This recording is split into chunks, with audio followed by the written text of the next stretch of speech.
back, young entrepreneurs. This is Tony. And this is Akash. In this episode, there will be three main takeaways. One being, what are the key attributes to becoming a successful entrepreneur?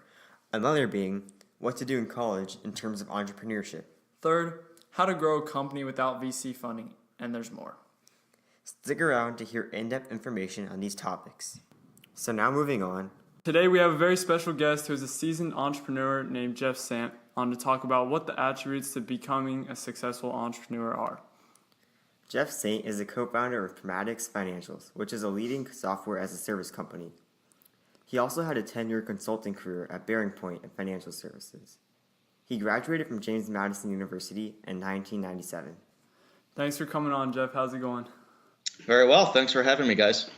So I guess we can just start out with you can tell us a little bit about yourself.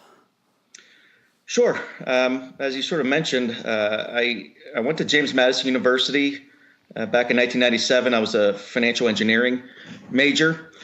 And from there, I spent 10 years in consulting. But at that time, at the end of my consulting gig, I realized I wanted to get into entrepreneurship. And I wanted to build something. I didn't want to just sell services or sell my resume for a rate per hour. I wanted to actually build something tangible.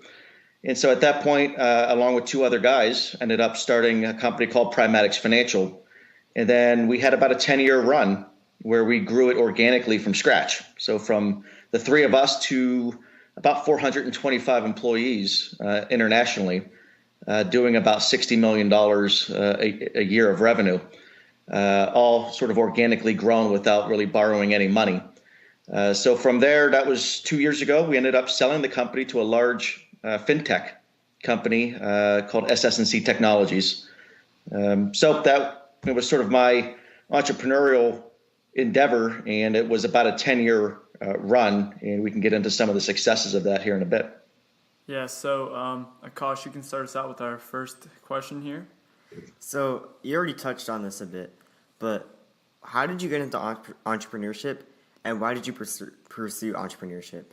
Yeah, I mean, at some point you get to a level of experience where you feel like, okay, well, maybe I can do this on my own. Maybe I don't necessarily need the infrastructure of a big company, or I don't need some of the support mechanisms that you see in a big company. I felt like there was an opportunity in the market that we could exploit. And at that point in time, hey, I was single. I didn't have kids, so the amount of risk I felt like I was taking personally was minimal.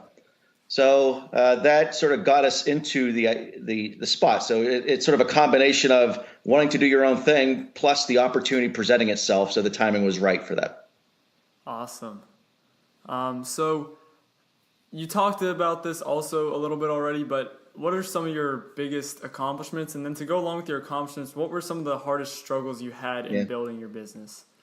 That's a great question. I mean, from an accomplishment, you can count on one hand some of the amount of companies out there that were able to organically grow from 0 to 425 people. We ended up selling for a valuation of $125 million.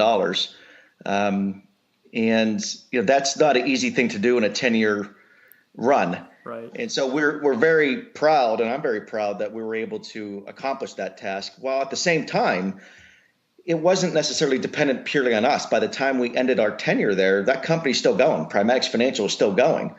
So to build something that's sustainable, that you put your value into, but then you created something that when you leave, it continues its own value path.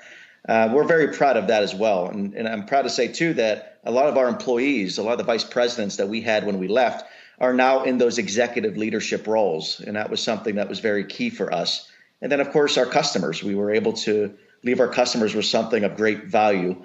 So when looking back on it, we felt like that's a very hard thing to try to accomplish. And we're very proud that we were able to do that. Wow, that's really cool. So do you mind telling us maybe a bit more about what Chromatic Financials is, like a synopsis of it? Yeah, I mean, it was, as you guys mentioned, it's a software as a service, but it dealt with banks.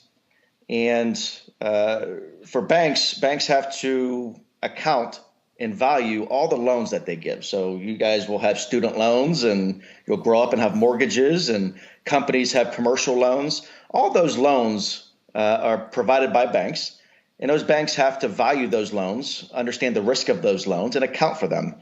Our system accomplished those tasks. Some of those are business oriented and some are regulatory oriented. For example, PNC Bank was a very large client of ours. They had about $300 billion worth of loans on their balance sheet, a lot of which was going through our system. So our system was primarily responsible for valuing and doing the accounting for these loans. Oh, it's really cool. What attributes of entrepreneurship did you know when you were starting off, and what attributes did you learn over time as becoming more of a seasoned entrepreneur? Yeah, that's a great question. I mean, naivete is a great quality when you're starting this stuff. Knowing too much is a bad thing. You don't want to necessarily know what you're going to get yourself into, because that first company you start, it's going to be hard. That first year, we were putting half the time I was doing work for clients, and the other half I was putting up shelves in their office or trying to fix a server. So you're the jack of all trades that first year. So your ability to be flexible, to have a vision, but also be able to listen to the marketplace and adapt to what the marketplace is doing. A lot of people on the technology side make the mistake of they think they know more than the market. This is what the market needs. I'll build it and I'll push what I know. But if you listen to the market, you'll be able to better understand how to tweak yourself. So over the 10 years, we learned how to better listen to the clients, better listen to the market, and we stayed adaptable. So as new regulations came up or new technologies came up, we were able to stay ahead of it. So we were actually one of Amazon Web Services' first clients, and they're the biggest cloud provider out there. And we were one of the first ones on them. So we were able to stay flexible in our ways. And then, to be honest with you, it's really about out-gritting everyone else. Yeah. We didn't have the best idea. There's a lot of people who have good ideas, but the one with the best idea does not win. They typically don't win. It's the one who can deal with the most pain. That's who wins. Google didn't invent search. Most of the biggest companies out there didn't invent what they're good at. They took someone else's idea and made it better and persisted it much harder than everyone else. So we didn't know accounting for loans better than anyone else, but we were the ones who came up with an interesting solution, and we pushed it as hard as we could. And that's what entrepreneurship is in my mind. It's that passion for what you're doing and that ability to overcome obstacles every single time and then enjoy that process. That's awesome.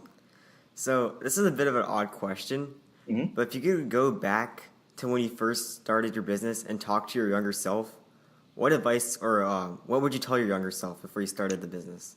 Yeah, I would say trust your instincts more.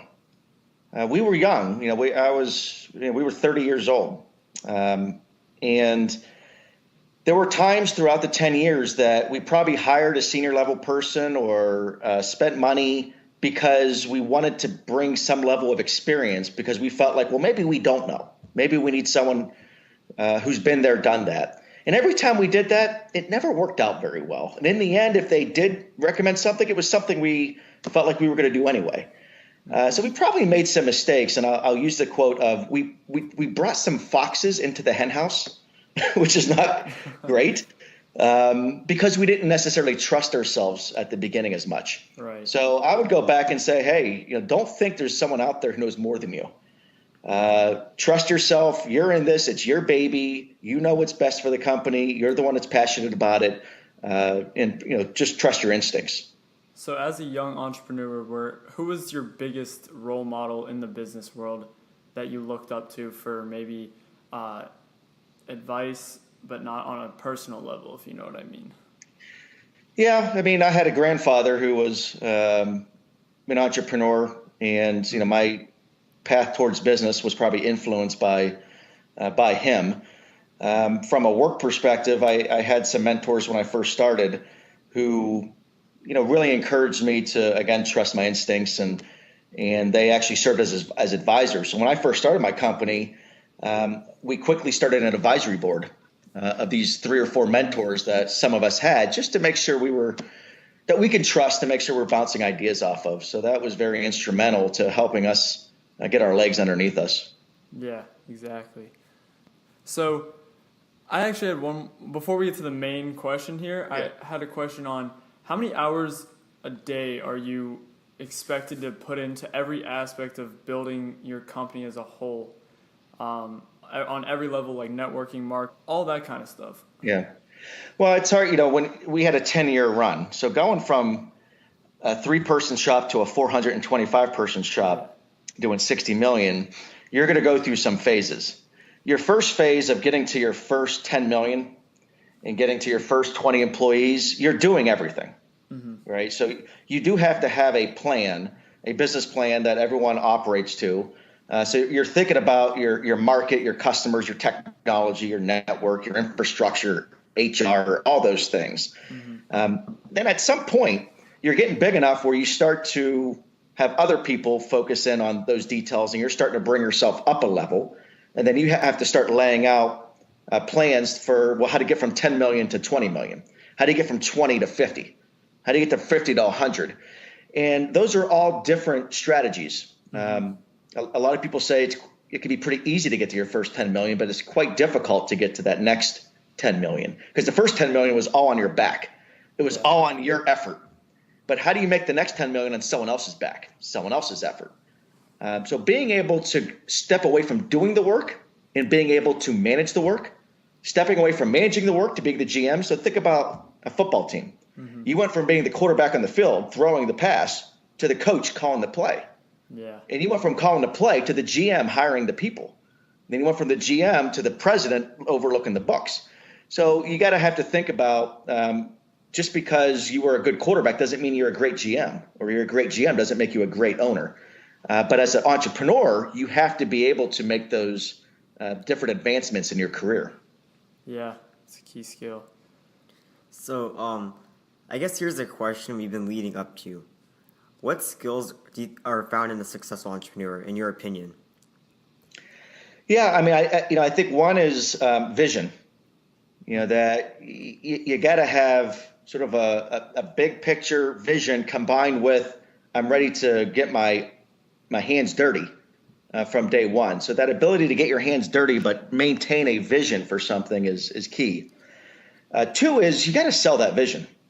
Whether you're hiring someone, whether you're talking to your partner, whether you're selling something to a customer.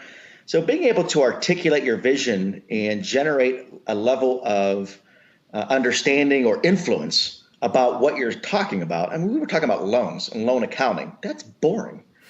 But we made it exciting for folks. So we talked about the technology to tech folks. We talked about, of course, accountants like to talk about the accounting. But there's a way to talk about your company that's bigger than what it actually does. And that level of passion, people are going to be galvanized by that. So people are going to want to follow you. That's a magnetic type of an approach towards things. So having that level of passion combined with the ability to effectuate the action and make that vision real. And that's not necessarily a one-person job. Remember, I said there was 3 of us. Yeah. And that was very complimentary. I was more the market sales guy, and my business partner was more that technology who can take that vision and create something with it. And then the third guy was the delivery guy who was able to take that technology and deliver it to the client. So that 3-legged stool ended up being something that was vital for us, that we couldn't survive individually without those other 2 pieces. That's some great insight right there. So I guess now do you want to move on to the side questions? Yeah, we have a couple, not too much. It's still on the topic, but they're just a little random. Yeah. Sure. So we have, are there any particular books you read or are reading now even that are helpful for entrepreneurs? Yeah, I mean, there's a few for startups and stuff. I know I do some work at James Madison University, and there's an entrepreneurship program there, and they recommend a book. I know the class they have recommends a book called The Monk in a Monk in a Riddle, I think it's called. I think I might have it here somewhere. And there's also there's another one I really enjoyed. It was called Chaos Monkeys. And this more talks about your traditional venture capital backed entrepreneurship. Yeah. You got an idea, Silicon Valley. It's you don't really have any money coming in, but you're getting seeded by some angel investors, and then you're going to round 2 and round 3 and round 4. And it talks about, what it takes to accomplish that way of doing things. For my experience, we ended up generating cash right up front, doing services, and then we bootstrap that cash to create a product, which is another way of doing it. But I think those two books help me from just understanding what it means to own something and do some entrepreneurship. The other books to me are far more psychological leadership type of stuff. Like I'm a big, this book is called Drive. Yeah. It talks a lot just about, people and trying to understand people, because when you're trying to sell something, you're trying to sell investors, employees, customers, understanding the psychology of folks and understanding how to connect with them in a meaningful way is more important than you actually knowing the technology or knowing the content of whatever you're dealing with. You got to know people. Right. Cool. So the question is, have you seen the show Silicon Valley? And if you have, how realistic is that show? Well, yeah, I mean, like anything Hollywood does, it's some of it's based on more the 20% outliers. But yeah, I mean, it's a very much a dog eat dog world. It's very competitive. Being able to filter through the BS and the BS is from those who are starting something to those who are rich and trying to give money to, and some of it could just be a pure game that someone can play. And then once you have something, then some of the crazy things people do, I think it kind of caters on that. But if you look up and do research on startup companies and their valuations and when they end up selling, 90% of those companies have some sort of profit, have some sort of EBITDA and valuation based on their EBITDA. It's not this I don't make any money and there's just this grand idea and I'm going to be the next sort of Instagram or next sort of that's your 5%. Yeah. But I think that ends up getting talked about a lot. But I think young entrepreneurs should think more about, eventually coming up with something that has more of a cash flow driven model. I had one more question. So for young entrepreneurs who are like ourselves in the teenage range, going to college, what are the most important things that we need to study to be successful in today's business world? Yeah, I think that's a great question. I was always a fan of engineering-based things. Economics. I think I loved economics because it teaches people how to think, and it's a very macro type of subject. So you're sort of understanding how forces play in economics. Accounting is very important. Simply to understand how to measure financial statements, but not necessarily all the rules and auditing type of things. And then, of course, anything technology related. Technology is not a skill anymore. It's an environment you operate in. Yeah. So being able to understand more of the cutting edge technology, some of the cloud-based stuff, some of the machine learning stuff and the AI and that type of stuff is important. And combining that with your basic fundamental business skills. So digital marketing, the accounting, the economics, so those are your macro pieces. And then, of course, your technology, being able to combine those two things together, I think is important. But to be honest, guys, get involved in things at college. You're not going to learn what it means to be an entrepreneur at a class. Yeah. Right. You're going to learn because you're going to experiment with stuff in college. You're going to go take some classes, join some groups, take a chance on something, go try to start something, sell something, do something that is outside of the classroom. That's where you'll learn your entrepreneurial spirit. Yeah, I believe heavily in that. Yeah, it's some great advice. So do you have anything else? I think that's it. So I think that about wraps it up. Thank you so much for taking your time out of your day. Yeah, and thanks for being the first person to kick our podcast off. Really appreciate it. Well, I think what you guys are doing is cool. This again shows entrepreneurial spirit of yourselves, and I'm actually quite honored to be your first guest. All right, guys, that was Jeff Sant with the key attributes to being a successful entrepreneur. Make sure to follow us on Twitter, Instagram, and Facebook at Young Entrepreneurs. Thank you guys for listening. And please make sure to tune in for the next episode, where we will be having a young entrepreneur to talk to you guys. Thank you.